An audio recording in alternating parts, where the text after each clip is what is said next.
Hello everyone, today I'm going to be giving you a quick one video tutorial on actions in Photoshop. Now, what are actions? If we come up to this tab here, we can see that we have an actions tab, and we can also get to that if we go to window and open up our actions.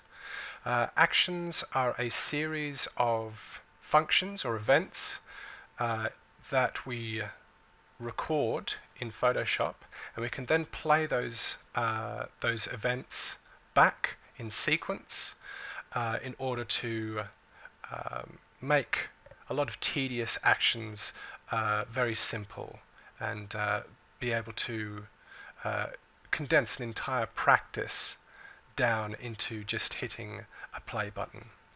So to give you some idea of what actions are and how they work, I'm just going to jump in and create one. So we just create a new action.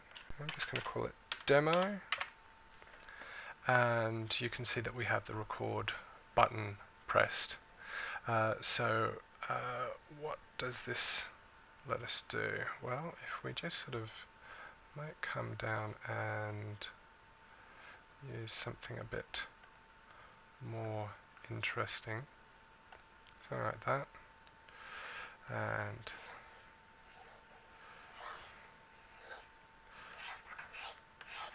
so let's say that that's our beautiful perfect design. We then come up and we decide, yes, we want to actually blur this out quite a bit. We also want to distort it. Let's twirl it around like so, and let's also pinch it like that.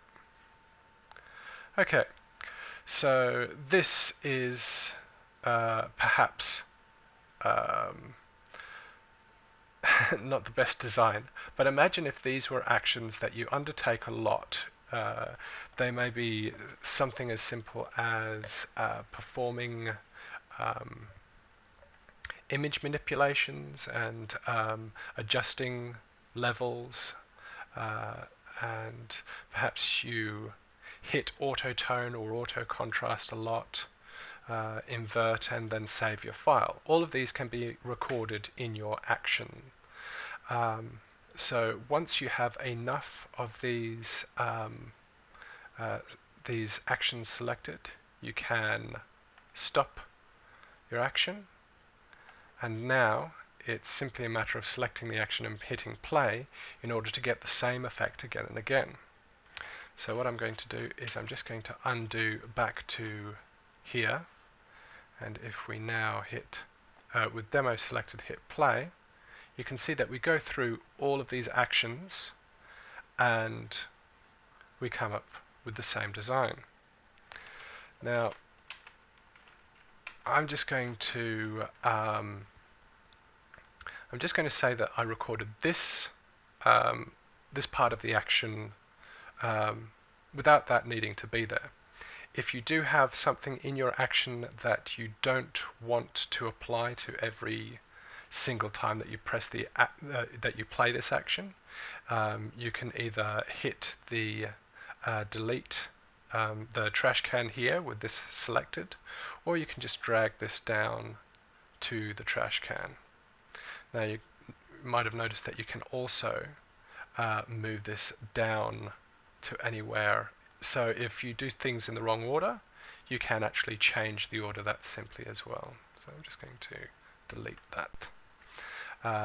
So now we have our action that we can apply to anything that we have on the canvas. And going back to the base there, say we don't want to actually go through with a blur, but we do want the distortion, we want the twirl and the pinch. We can uncheck Gaussian blur, and with the demo selected, if we hit play now, you can see that we perform all of the actions apart from those that aren't checked. So what can you do with these sorts of actions? Well, there is an action that I use quite a bit, which is this mirror right to left. And this comes from using ZBrush. I've gotten quite lazy in that I like to just sort of model one side of the face rather than both sides of the face. So what I do is I just turn on X symmetry. Now in Photoshop there isn't X symmetry. You can't sort of, you don't have the mirroring from one side to the other.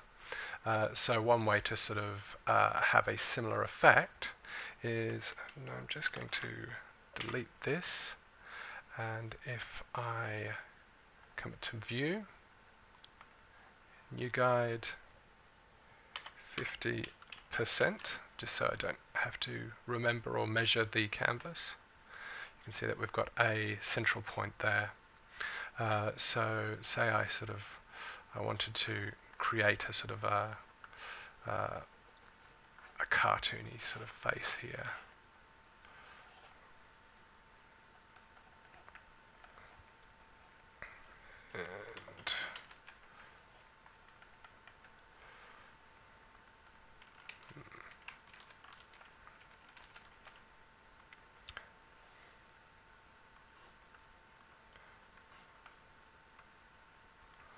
And so you can see that, you know, this is just basically sort of to illustrate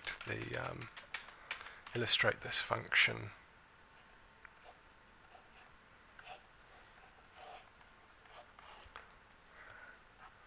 And so this is, you know, a basic looking face.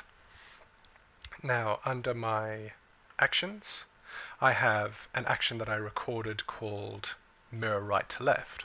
So all I have to do is draw on the right hand side of my canvas, and you can see that I have a hotkey recorded.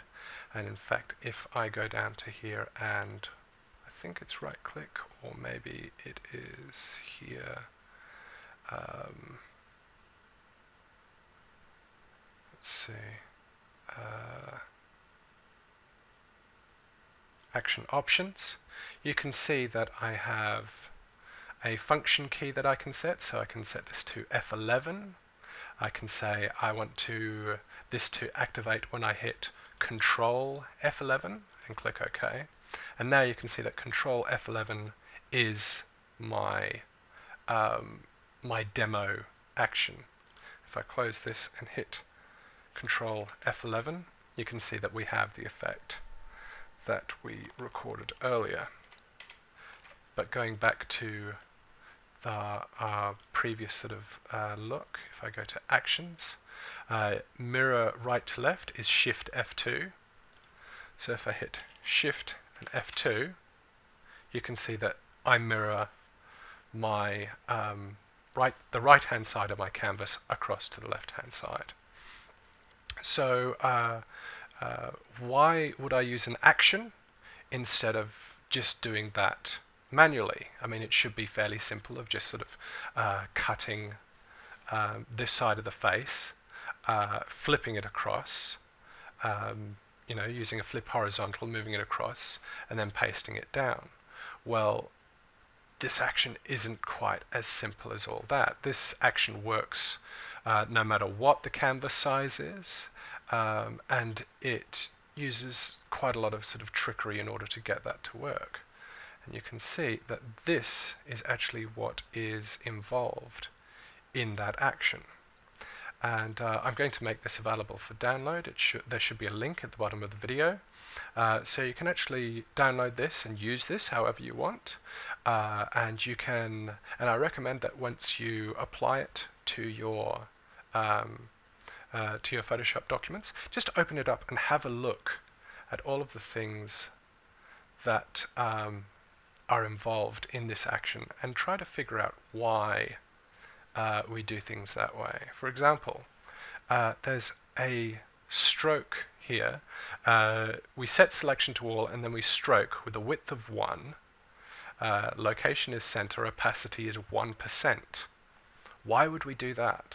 And then sort of, if we come down here, you can see that we, again, selection all, stroke width 1, location center, And so we would be drawing a box around our entire canvas and drawing a one pixel width, and the mode would be difference. So why would I do that?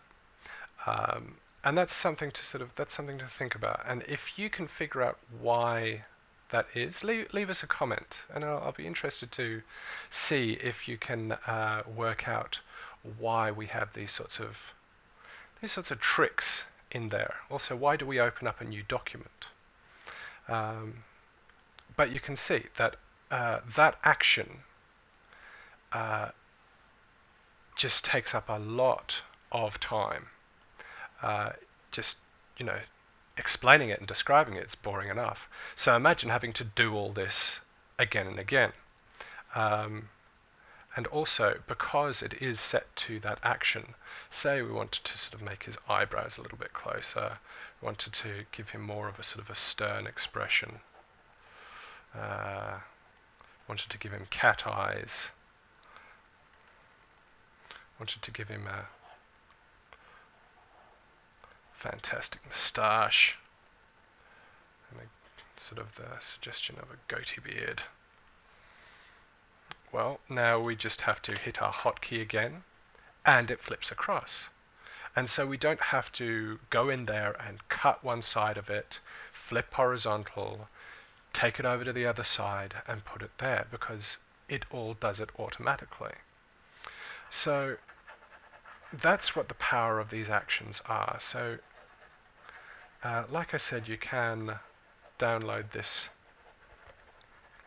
in the description. And I recommend that you sort of have a look at it and try and figure out why we did, or why I sort of created the action in the format that I did. And yeah, if you can figure out why, leave us a comment and I'll tell you if you're right. So that's actions in Photoshop.